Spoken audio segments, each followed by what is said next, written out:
Masarap bang mag-travel ng libre?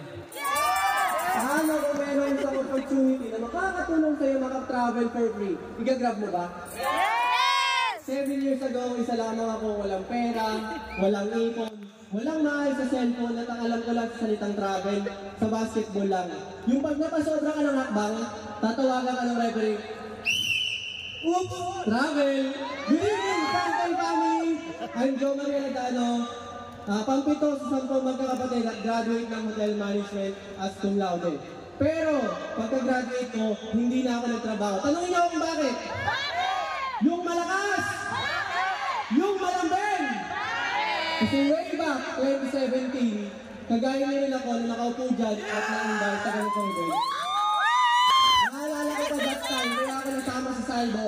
Kasi yung na rin na jeep ng brother ko, si Mentor Francis Saladano, maluwag pa. Eh wala naman akong ginagawa that time, kaya sumama ako.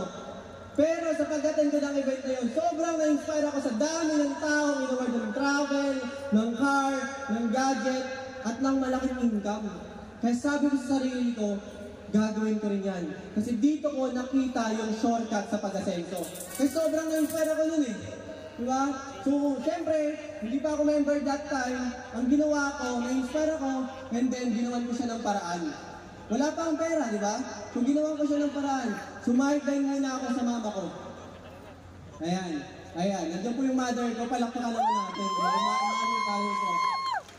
Sumideline ako dyan. Kasi sabi ko ako rin naman yung tagaluto doon sa bahay namin. Kumukuhunan ako 3 ulam, 4 na ulam, at yung kinikita ko doon, iniipon ko siya. And then sumasama rin ako kay Papa para umextra sa landscaping. Yung father ko po kasi, contractor siya sa landscape. So yung mga bagay na hindi ko ginagawa before, pinasok ko po yan. Imagine, ang hawak ko dati kay Mama, sandok. Pagdating kay Papa, pala. Di ba? Grabe niyo po yung transition. Pero kumbaga, inano ko lang talaga, tinuloy-tuloy nga, dumiskarte ako. Kasi dito ko napatunayan, pag gusto, may paraan. Pag ayaw, maraming Thailand! Totoo po yan, kaya almost 2 months ko po yung ginawa hanggang naging member po ako. Kamukha ko po ba? Yes. Batang-bata pa, 21 years old pa ako that time. So, nung member na ako, inaaral ko na po siya. Nag-attend ako sa mga trainings, may bayad man walang bayad, tinatinan ko yan. Diba? At syempre, nag-self-training din ako. Pinag-practicean ko yung mga pamangkin ko. Diba, mga bata? Ayan po, video po yan. Diba? Alam nyo ba, dyan ko rin unang na-experience yung may negative na kausap. Tignan nyo po yung video na nasa gitna. Ayan. Ay. Ayan po. Tignan nyo, nakatakip na ng tenga, oh. Diba? Negative eh. Pero kumbaga tinuloy-tuloy ko lang yan. Kasi sabi ko nga, ito yung ano ko eh, lagi ko sinasabi, kung maintindihan to ng bata, matanda pa kaya. Tama? Kaya kumbaga tinuloy-tuloy ko lang siya aralin hanggang naging, ayan. Nagkaroon ng travel incentive dito kay Sante. Ito yung first time ko mag-goal ng travel dito kay Sante. Yung talagang tinanong ko yung mga mentors, inaral ko siya yung mga mechanics. Talagang inalam ko siya, kaso nga lang, hindi ako nag-qualify. Alam niyo yun talagang, ang ano pa naman yan, sabi ko nag-workout na ako. Alam niyo yun, para pagdating na mag-qualify na ako, maganda na yung katawan natin. Kaso, nagpa-abs pa naman ako dyan, kaso hindi ako nakakaano. So absent ang abs. Pero buti na lang! Meron tayong Pico de Loro. Yan. Diyan na ano yung abs natin. Present na abs natin yung absent. Diba? Kung ginawan ko lang talaga siya. Sabi ko nga yung after ko yung hindi makasama. Mas tama ko nagsikat. At isa sa natutunan ko kapag mag-goal ka ng travel, kailangan mag-hit ka, mag-deadline ka ng mas maaga bukod pa dun mismo sa travel mechanics. Tama? Ganun lang ginawa ko, kaya sabi ko sa susunod, hindi na ako papaiwan. Kaya nung nagkaroon ulit ng travel incentives sa Sante, going to Beijing, China, dyan po, nag-qualify na ako. Talagang saya-saya ko talaga yan. Kasi imagine nyo, international pa, hindi lang Boracay. Diba? Kaso nga lang, nagkaroon ng pandemic. Diba? So hindi na naman siya natuloy. Pero sabi ko, buti na lang napaka-generous ng company natin. Kasi na-convert namin siya into products. Diba? Kaya sabi ko, hindi pa rin ako nawalan ng pag-asa dyan. Kasi sabi ng mga mentors, once na mag-qualify ka na, sunod na yan.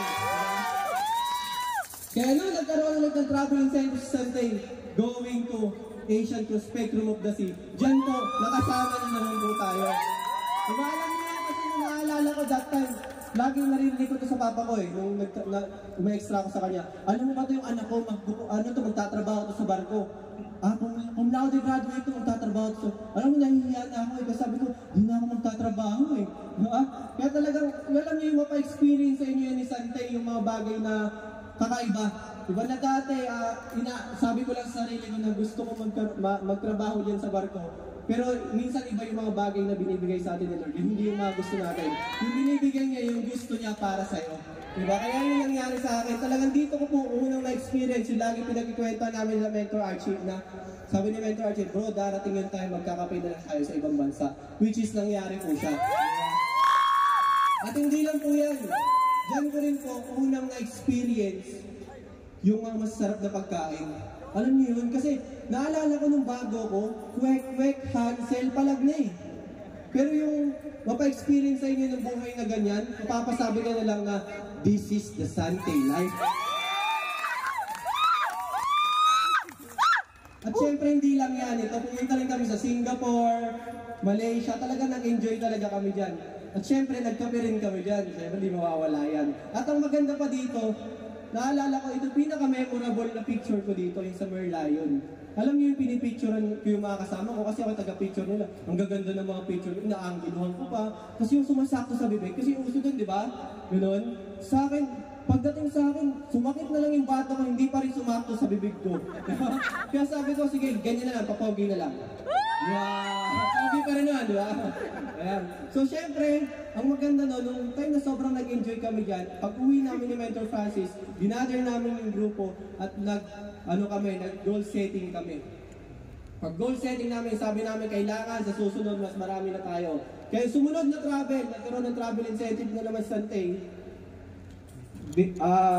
Jeju Island, dito po, 12 na sa team namin ang kasama. Diba? Tapos anin sa mga partners ko na leaders ko ang kasama ko dyan. Alam niyo talaga, ang sarap talaga sa feeling. Siyempre, nagkape rin kami dyan. Diba, kumain ng masasarap. At hindi lang po yun. Pumunta kami sa magagandang lugar kasama yung mga partners namin. Na dati kwentuhan lang namin na darating yung time, tayo dyan, mag-enjoy tayo dyan, pupunta tayo sa mga magagandang lugar. Nangyari po siya because of Sante.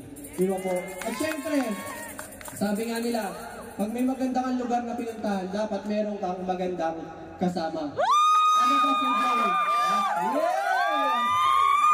Alam niyo, sarap lang sa feeling na alam niyo kasama yung mga loved ones nyo habang ginagawa niyo yung business. Lalo na, isa na rin po siya sa top elite dito sa Sante, si Judith Natara. Sarap lang po sa feeling na, kasi dati sabi ko, hindi ako mahilig mag-travel. Kaya ako lang pala hindi sabi mo, hindi ako mahilig mag-travel. Kasi wala akong pag-travel. Pero nung experience ko mag-travel, ang sarap po sa feeling. Lalo-lalo na kung libre! At hindi lang po yan dyan natatapos. Kasi nung nagkaroon ulit ng travel incentive si Sante, di ba? This coming March 17, 200 plus business owners na naman Sante ang kasama sa travel. Tasa kami lahat ng kasama! Grabe no? And out of 200 business owners, 22 po sa team namin ang kasama. Diba ang sarap? Grabe! Okay lang bang tumayo yung 22 sa Team Universal Champion na kasama? Ayan po sila. Palakpakan naman po natin sila. Diba grabe okay sila. Nadata nagkakwentuhan lang po. Ngayon yung pinakaginawa namin team effort. Talaga nagtulungan, nagpaturo sa mga mentor hanggang nangyari po yan. Diba? I love you too. Ayan. Ito pa. Isa sa mga Sante, diba? Naalala ko, di lang yung travel binigay sa akin ni Sante, pati yung dream car ko binigay ni Sante. Yung Ford Ranger. Naalala ko dati nakikipicture lang ako sa mga sasakyan ng isa sa mga may-ari. Diba? Tapos, nung after na ginawa ko talaga yung Sante, after hard work na yun, nakuha ko siya.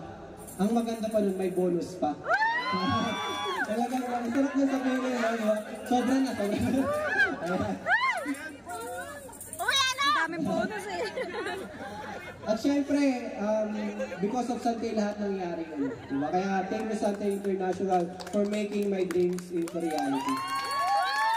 At hindi lang yun. lahat ng mga yan, nagtulong din ng mga partners namin, Team Universal Champion. Palakpakan niyo naman po sila.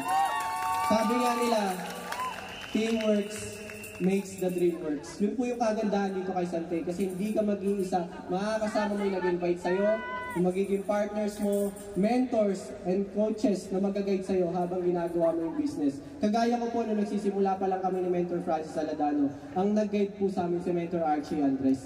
Kaya Mentor Archie, maraming salamat sa pag-guide po sa amin. Simula't simula hanggang ngayon, nandiyan pa rin po kayo para i-guide po kami dito sa Sante.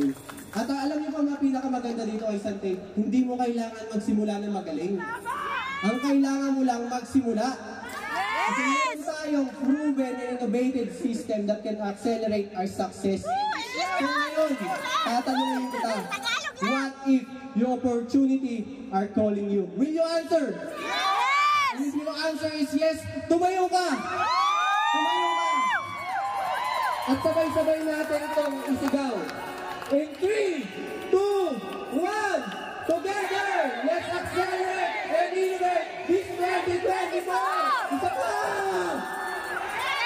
Accelerate and innovate this 2024! With that, I'm Joe Marinatano, Diamond Executive Director, and your new